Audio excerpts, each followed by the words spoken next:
Le cri d'un prophète en Israël, Emmanuel Levin, Judaïsme contre sionisme. Réponse d'Emmanuel Levin à Sylvie Harburger le 27 juillet 1967. La lettre de Sylvie Harburger se trouve à la fin de l'enregistrement précédent.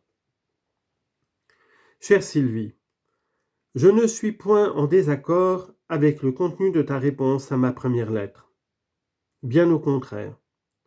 Le plan où je me meus le plus aisément est naturellement le plan métaphysique et religieux. Mais je ne dédaigne pas de descendre au plan politique et économique, et ce d'autant plus que l'un procède de l'autre. À toute politique correspond une métaphysique, tout engagement politique implique un engagement métaphysique. Point de suspension. Je pense que la position où nous pouvons nous rencontrer et nous comprendre le plus facilement est la suivante. Il s'agit d'un conflit entre les riches et les pauvres. Les Israéliens sont les riches, les Arabes les pauvres, bien qu'en Israël il y ait une minorité de pauvres, comme aux États-Unis, et que dans les pays arabes il y ait une minorité de riches. Le contraire aurait pu se produire. Les Juifs pauvres, comme dans le ghetto, les Arabes riches. Mais la réalité étant ce qu'elle est, il s'agit de savoir si l'on est le défenseur des riches ou des pauvres. La raison du plus pauvre est toujours la meilleure. Quand nous étions pauvres, nous avions raison. Aujourd'hui, nous sommes devenus riches, nous avons tort. Le judaïsme mondial et israélien, c'est avant tout la communauté juive des États-Unis, la nation la plus impérialiste et la plus agressive, qui se livre à des génocides de peuples pauvres. Les Vietnamiens, les Amérindiens bien avant, les Noirs, etc. Tout juif est un juif américain. C'est là notre honte. Nous ne demeurons juifs que dans la mesure où nous sommes américains, entre guillemets, où nous dépendons de la richesse et de la puissance militaire américaine. Sans cette protection, la société juive et l'État d'Israël ne résisteraient pas et disparaîtraient.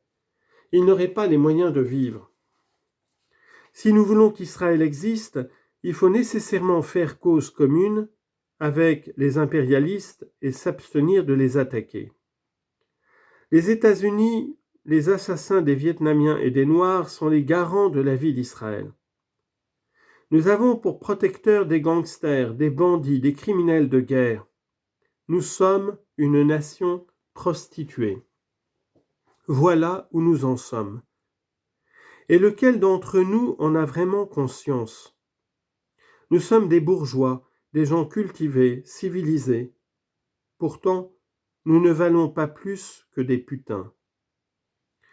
Alors que dans l'histoire, notre vie dépendait uniquement de notre attachement à la Torah, de notre foi, nous étions le peuple le plus propre, pas de sang impur sur nos mains. Paradoxalement, nous ne pouvons avoir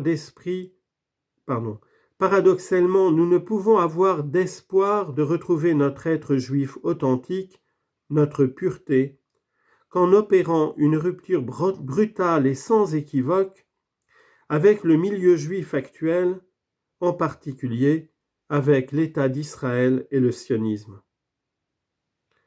Aujourd'hui, la Torah ne comporte plus qu'un seul commandement, ne pas être sioniste. Le juif qui se convertit au christianisme ou qui adhère à un parti communiste, mais qui s'oppose au sionisme, demeure un juif essentiel.